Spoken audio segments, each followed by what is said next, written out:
సాయి సుశాంత్, అనంత యోగి కొప్పుల్, స్వాతి పల్లవూరి, పవులూరి, నలిన్ గర్దిల్ల, రుచిర్ బోడి చేరేమో బ్రాహ్మణ్.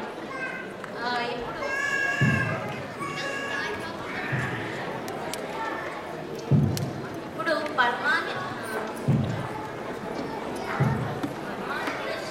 శిష్యులు అంటేనే నమ్మొచ్చేస్తారు కదా, వాళ్ళేమో ఇప్పుడు వేస్తారు నాటిక.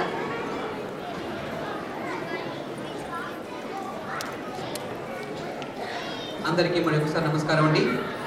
తరువాతి కార్యక్రమం పరమానంద శిష్యుల నాటిక. ఈ నాటిక మొదలయ్యే ముందర మన సిలికానాంధ్ర నుంచి వచ్చిన రాజు చమర్తి గారిని వచ్చి కొన్ని విషయాలు, కొన్ని సూచనలు, వారి అభిరుచులు, ఇక్కడ సిలికానాంధ్ర పెట్టి మనబడి సంస్థకి ఆయన డీన్ అండి. మనబడి ఒక విశ్వవిద్యాలయంలాగా తర్వాత స్థాపించుదామని ఆయనకి చాలా మంచి ప్లాన్స్ అవి ఉన్నాయి. ఆయన ఇంతవరకు చేసిన కృషి చాలా అపారమైనదండి. మామూలుగా ఇంట్లో ఒకసారి మాట్లాడుకుంటూ మనం చిన్నపిల్లలకి తెలుగు నేర్పిస్తే బాగుంటుంది అన్న ఒక చిన్న బీజము వాళ్ళ మనసులో పడి ఇంత పెద్ద సంస్థగా తయారైంది. ఎలాగ తయారైందో, ఎంతమంది పిల్లలు నేర్పుతున్నారో తెలుగు ఆయన వివరంగా చెప్తారు. రాజు చమర్తి, డీన్, మనబడి.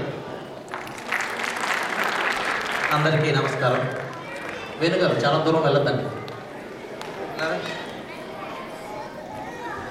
వేణుగారు చాలా చెప్పారు, నేను అది చేస్తున్నాను ఇది చేస్తున్నానని.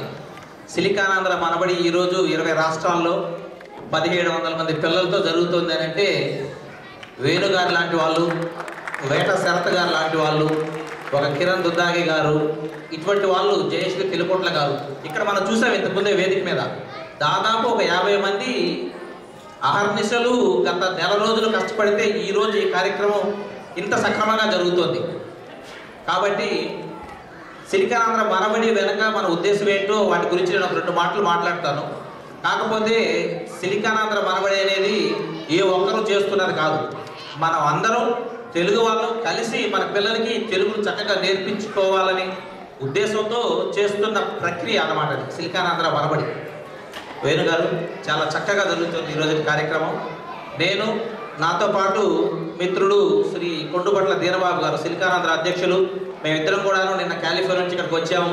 చాలా ఆనందంగా ఉంది. ఈరోజు మీ అందరితో కలిసి ఈ కొద్ది గంటలు మన పిల్లలు ఎంత అద్భుతంగా చేస్తున్నారు చూడండి. నాకు ఎప్పుడు కానీ పిల్లల మీద పూర్తి నమ్మకం ఉంది.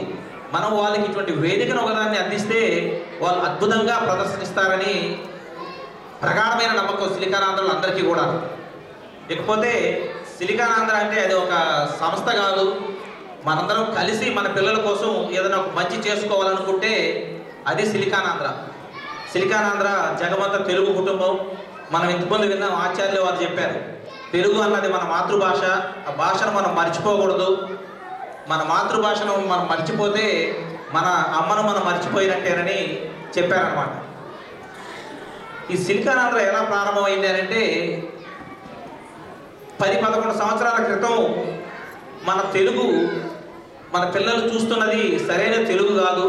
మన తెలుగు సంస్కృతి, సంప్రదాయం, సాహిత్యం ఇవన్నీ మన పిల్లలకు మనం దూరం చేసేస్తున్నాం అనే తపనతో వాళ్ళకి అది అందించాలి, వాటిని రుచి చూపించాలనే ఉద్దేశంతో కొంతమంది తెలుగు వాళ్ళు కలిసి స్థాపించింది సిలికానాంధ్ర. అప్పటి నుంచి తెలుగు మీద మమకారం ఉన్నవాళ్ళు, అభిమానం ఉన్నవాళ్ళు, గౌరవం ఉన్నవాళ్ళు ఎవరైనా కానీ సిలికానాంధ్రని మేము భావిస్తూ వస్తున్నాం.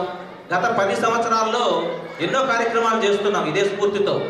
2009లో హైదరాబాద్లో జరిగినటువంటి లక్ష కళార్చన 1,60,000 మందితో అన్నమాచార్య సంకీర్తనోత్సవం చేశాం. ఆ రోజు ఆ తిరుమల వెంకటేశ్వరుడు తిరుమలలో లేడు. ఆ రోజు సికింద్రాబాద్ పరేడ్ గ్రౌండ్స్లో తిరుమల వెంకటేశ్వరుడు ఆ 1,60,000 మందితో ఉన్నాడు. ఆ రోజు నేను అక్కడ ఉన్నాను. చూసినప్పుడు కలిగిన ఆనందం అది వర్ణాతీతం. 1,60,000 మంది మన స్వాతంత్ర సమరం తర్వాత ఒక మంచి పని కోసం ఈరోజు మనం చూస్తుంటాం రాజకీయాల్లో. రాజకీయాల్లో మనం చూస్తూ ఉంటాం, వాళ్ళకి బీర్లు బిర్యానీలు ఇస్తే కానీ అంతమంది రారు. అటువంటిది సిలికానాంధ్ర. మనం ఇక్కడున్న 10 మంది అక్కడికి వెళ్ళి మన అన్నమయ్య రాసినటువంటి అద్భుతమైనటువంటి ఆ సంపదని మన పిల్లలు చూడలేకపోతున్నారనే బాధతో, అన్నమయ్య పేరును ఇంటింటా పలికించాలనే ఉద్దేశంతో లక్షగలార్చన ఆ రోజు చేసినప్పుడు సహకరించిన వాళ్ళు బహు కొద్ది మంది. కాకపోతే ఆ రోజు మే నెలలో ఉష్ణోగ్రతలు ఎంత ఉంటాయో మనకు తెలుసు. సికింద్రాబాద్లో 1,60,000 మంది వయో పరిమితులు భేదాలు లేకుండా, కులమత భేదాలు లేకుండా, పిల్లల దగ్గర నుంచి పెద్దవాళ్ళ వరకు అది ఒక జాతీయ ఉద్యమం లాగా జరిగినటువంటి కార్యక్రమం లక్షగలార్చన. దాని తర్వాత గత 5 సంవత్సరాలుగా మనం కూచిపూడి అంతర్జాతీయ కూచిపూడి సమ్మేళనాలు చేసుకుంటున్నాం. మన పిల్లలకి ఆ నాట్యాన్ని నేర్పించాలని. మన పిల్లలు చూస్తున్నది, సినిమాల్లో చూస్తున్నది మన తెలుగు సంస్కృతి కాదు, అది మన తెలుగు పాటలు కాబట్టి. అటువంటికి దూరంగా సిలికానాంధ్ర చేస్తున్న ఎన్నో కార్యక్రమాల్లో మనబడి ఒక ముఖ్యమైన కార్యక్రమం. మనము అన్నమయ్య కీర్తనలు పిల్లలకు నేర్పించినా కానీ, కూచిపూడి నాట్యాలు నేర్పించినా కానీ, దాని వెనుక భావం వాళ్ళకి అర్థం కాకపోతే అది అంతగా రక్తి కట్టదు అనే ఉద్దేశంతో 2007లో అంతర్జాతీయ మాతృభాష దినోత్సవం ఫిబ్రవరిలో వస్తుంది. అప్పుడు ఒక 5-6 మంది కూర్చొని మాట్లాడుకుంటూ ఉన్నప్పుడు కలిగిన ఆలోచన ఈ సిలికానాంధ్ర మనబడి. మన పిల్లలకి చక్కగా తెలుగు నేర్పించాలి, ఒక ప్రణాళిక పద్ధతిలో వాళ్ళని తెలుగుకు దగ్గర చేయాలనే ఉద్దేశంతో ప్రారంభించి, అప్పటి నుంచి ఇప్పటికీ ప్రారంభం కాలిఫోర్నియాలో జరిగినా కానీ 150 మంది పిల్లలతో జరిగినా కానీ ఈ రోజుకి 20 రాష్ట్రాల్లో 1700 మంది పైగా పిల్లలు తెలుగు చక్కగా నేర్చుకుంటూ ఉన్నారన్నమాట.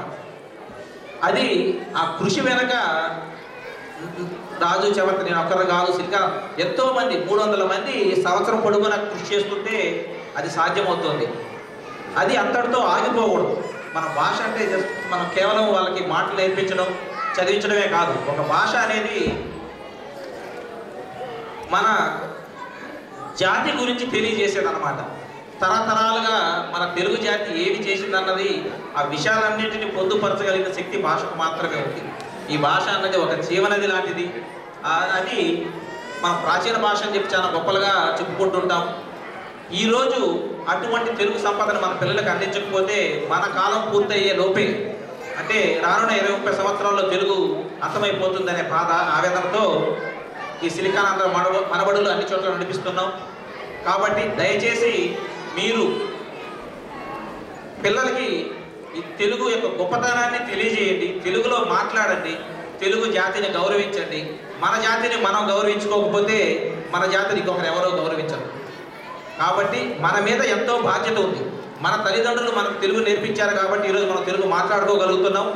ఆ బాధ్యతని మన పిల్లలకి మనం సక్రమంగా అందించకపోతే ఆ భాషని తప్పు చేసిన వాళ్ళు ఎవరో కాదు, మనమే అవుతాం. ఆ తరం మనం అవుతాం అన్నమాట. అది కాకుండా ఉండాలంటే దయచేసి మీరు సిలికానాంధ్ర మనబడుల్లోనే పెట్టి పిల్లలకి తెలుగు నేర్పించాల్సిన అవసరం లేదు. ఎక్కడ పెట్టినా పర్వాలేదు, తెలుగు నేర్పించండి, వాళ్ళకి ప్రోత్సహించండి, వాళ్ళని ఆశీర్వదించండి, తెలుగు మాట్లాడండి. మనందరం కలిసి తెలుగును కాపాడుకుందాం. నమస్కారం. రాజు చెమర్తి గారు మనబడి గురించి చెప్పారు కదండి. ఇంతకు ముందర వాళ్ళు అన్నమాచార్య లక్షగలార్చన చేయించారు. తరువాత మీరు చేయవలసిన Guinness book of world record event ఏంటో నేను చెప్తాను. అది గోల్గా పెట్టుకోండి. 186,000 మంది తెలుగు విద్యార్థులని మీరు తయారు చేయండి త్వరలోనే. 186,000 ఎందుకంటే కాంతి వేగం, అది మనం కాంతి వేగంతో పైకి దూసుకు వెళ్ళాలండి. మీకు కాలిఫోర్నియాలో మీ సాంస్కృతిక కార్యక్రమాలు చూస్తుంటే ఒళ్ళు గగ్గురు పొడుస్తుంది. అక్కడ ఒక విద్యుత్ అయస్కాంత శక్తి ఉందండి, విద్యుత్ అయస్కాంత శక్తి ఉంది. వాళ్ళు రిహార్సల్స్ వేస్తుంటే చూస్తుంటేనే చాలా ఆనందంగా ఉంటుంది. ఆ స్ఫూర్తిని మేము ఇక్కడ మా ఈశాన్యంలో, నార్త్ ఈస్ట్లో తెప్పిద్దామని ప్రయత్నిస్తున్నాము మీ ఆశీర్వచనాలతోటి. అలాగే మీరు Kuchipudi Guinness book of world చేశారు కదా, అలాంటి కార్యక్రమము తెలుగులో, తెలుగు భాషతోటి ఒక్కటి చేయించాలి మీరు. మిగిలినవన్నీ నాట్యము పిల్లలు నేర్చుకుంటున్నారు, ఎందుకంటే వాళ్ళకి ప్రైజులు అవి వస్తాయి, కాలేజీల్లో వాళ్ళు దాని గురించి చెప్పుకోవచ్చు. అలాగే పాటలు పాడేవాళ్ళు ఉంటున్నారు, చాలా పాటలు త్యాగయ్య కీర్తనలు నిలుస్తూనే ఉంటాయి. తెలుగు మనము మాట్లాడడం మానేస్తున్నాము, మనం చదవడం మానేస్తున్నాము, ఇంకా రాయడం ఎక్కడ ఉంటుంది అంటే కొత్త విషయాలు తెలుగులో చేరవు. దీనితో ఒక లాస్ట్ జనరేషన్ అయిపోతుంది. అలా కానివ్వకుండా మీరు ప్రయత్నిస్తున్న ఈ ఈ ఈ కార్యక్రమం చాలా బాగుంది. మనం ప్రతి ఇంట ఒక తెలుగు దీపం వెలిగిద్దామండి. 186,000 విద్యార్థుల్ని తయారు చేద్దాము త్వరలో. తప్పకుండా వేణు గారు, మన అందరం కలిస్తే సాధించలేనిది ఏదీ లేదు. అదే కాకుండా మనం తెలుగు ఎందుకు నేర్పించాలనే విషయానికి వస్తే శాస్త్రవేత్తలు ఎన్నో చెప్తున్నారు. ఎక్కువ భాషలు నేర్చుకునే పిల్లలు వాళ్ళు ఎన్నుకున్నటువంటి భవిష్యత్తులో ముందుకు రావాలంటే ఎన్ని భాషలు ఎక్కువ నేర్చుకుంటే అంత సులభంగా ఉంటుందని చెప్పి శాస్త్రవేత్తలు చెబుతున్నారు. నాకు వెళ్ళే ముందు ఒక చిన్న విన్నపం మీకు అందరికీ కూడా, దయచేసి ఈ తెలుగు నేర్పించే ప్రక్రియలో మీ అనుభవాలను, మనబడిలో ఉన్న అనుభవాలని మీ స్నేహితులందరితోనూ, వాళ్ళు ఇక్కడ న్యూ జెర్సీలోనే ఉండవలసిన అవసరం లేదు, ఎక్కడ ఉన్నా కానీ సిలికానాంధ్ర తత్వం ఒకటే. మా ప్రాంతంలో పిల్లలు ఉన్నారు, వాళ్ళకి మనబడిలో మేము తెలుగు నేర్పించాలనుకునే ఉద్దేశం ఉంది అని చెప్తే తప్పనిసరిగా అక్కడ కూడా పాఠశాలను ప్రారంభించే ఏర్పాట్లు తప్పనిసరిగా చేస్తాం. ఇది ఒక్కరు ఇద్దరు చేసేది కాదు, 1,86,000 మందికి తెలుగు నేర్పించండి అని చెప్పి వేణు గారు చాలా సునాయాసంగా మనకు చెప్పారు. అది కష్టతరమైన పని కాదు, కాకపోతే మీ అందరి సహకారం ఉంటే చాలా సులభంగా అతి త్వరలో చేసుకోగలం. వేణు గారు, చాలా సంతోషం. తదుపరి కార్యక్రమాన్ని నిర్వహించండి. ఇప్పుడు పరమానందయ్య శిష్యులు కథ నాటిక